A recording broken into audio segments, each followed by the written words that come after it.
ನಮಸ್ಕಾರ ಎಲ್ಲರಿಗೂ. ರುಚಿಯಾಗಿರುವಂಥ ಹೀರೆಕಾಯಿ ಮತ್ತು ಅಲಸಂದೆ ಕಾಳು ಉಪ್ಸಾರನ್ನ ಹೇಗೆ ಮಾಡೋದು ಅಂತ ನೋಡೋಣ ಬನ್ನಿ. ಮೊದಲಿಗೆ ನಾನಿಲ್ಲಿ ನೀರು ಕಾಯೋದಕ್ಕೆ ಇಟ್ಟಿದ್ದೀನಿ. ಅದಕ್ಕೆ ಅರ್ಧ ಕೆಜಿ ಆಗುವಷ್ಟು ಅಲಸಂದೆ ಕಾಳನ್ನ ನಾನು ಬೇಯೋದಕ್ಕೆ ಹಾಕ್ತಿದ್ದೀನಿ. ಅದಕ್ಕೆ ಬೇಕಾಗುವಷ್ಟು ಉಪ್ಪು ಮತ್ತು 2 ಟೊಮೆಟೊನ ಹಾಕ್ತಿದ್ದೀನಿ. ಒಂದು 5-6 ಹಸಿಮೆಣಸಿನ್ಕಾಯಿ, ಕೆಂಪು ಖಾರ ಇದ್ರೂ ಹಸಿಮೆಣಸಿನ್ಕಾಯಿ ಹಾಕಬೇಕು. ಕಿವುಚ್ಕೊಂಡ್ರೆ ತುಂಬ ಚೆನ್ನಾಗಿರುತ್ತೆ. ಇದಕ್ಕೆ ನಾನು ಅರ್ಧ ಕೆಜಿ ಆಗುವಷ್ಟು ಹೀರೆಕಾಯಿನ ತಗೊಂಡಿದ್ದೀನಿ, ಕಟ್ ಮಾಡಿ ಇಟ್ಕೊಂಡಿದ್ದೀನಿ. ಇವಾಗ ಇಲ್ಲಿ ಕಾಳು ಬೆಂದಿದೆಯಾ ಇಲ್ವಾ ಅಂತ ಚೆಕ್ ಮಾಡಿಕೊಂಡು ನೀಟಾಗಿ ಬೆಂದಿರಬೇಕು ಕಾಳು. ಹೀರೆಕಾಯಲ್ಲಿ ಸ್ವಲ್ಪ ಬೇಯುತ್ತೆ, ಹಂಗಾಗಿ 3/4 ಭಾಗದಷ್ಟು ಕಾಳು ಬೆಂದಿರಬೇಕು. ಈಗ ಅದಕ್ಕೆ ನಾನು ಕಟ್ ಮಾಡಿರೋ ಹೀರೆಕಾಯಿನ ನಾನು ಹಾಕೋತಿದ್ದೀನಿ.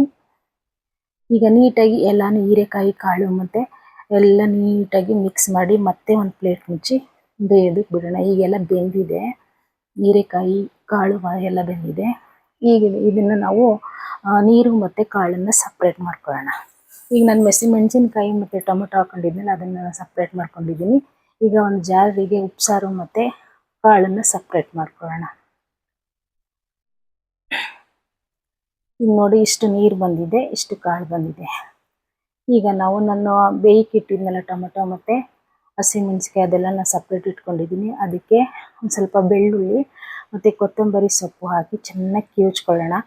ಮಿಕ್ಸಿಗೂ ಹಾಕೋಬೋದು. ಇಲ್ಲಿ ಸ್ವಲ್ಪ ಇರೋದ್ರಿಂದ ನನ್ನ ಕೈಯಲ್ಲೇ ಕಿವುಚ್ಕೊತಿದ್ದೀನಿ. ಜಾಸ್ತಿ ಪ್ರಮಾಣದಲ್ಲಿದ್ದರೆ ಒಂದು ರೌಂಡ್ ಮಿಕ್ಸಿಗೆ ಹಾಕೋಬಿಟ್ಟು ಚೆನ್ನಾಗಿರುತ್ತೆ.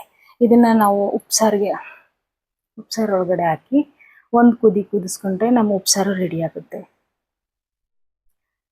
ನೋಡಿ, ಇಷ್ಟಿರಬೇಕು, ಜಾಸ್ತಿ ಇದ್ದರೆ ಚೆನ್ನಾಗಿರಲ್ಲ ಉಪ್ಸಾರು.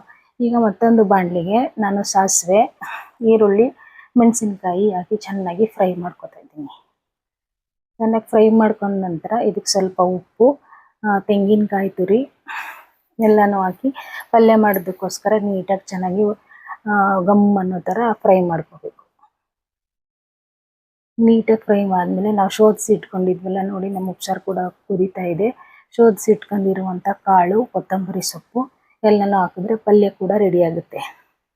ಈ ರೀತಿ ಒಮ್ಮೆ ಮಾಡಿ ನೋಡಿ, ಉಪ್ಸಾರು ತುಂಬ ಚೆನ್ನಾಗಿರುತ್ತೆ. ಮಂಡ್ಯ ಶೈಲಿಯಲ್ಲಿ ಮಾಡೋದು ಈ ಥರನೇ. ಮಂಡ್ಯದಲ್ಲಿ ತುಂಬ ಚೆನ್ನಾಗಿರುತ್ತೆ ಉಪ್ಸಾರು ಮತ್ತು ಹೀರೆಕಾಯಿ ಪಲ್ಯ. Thank you for watching. Share and comment and subscribe.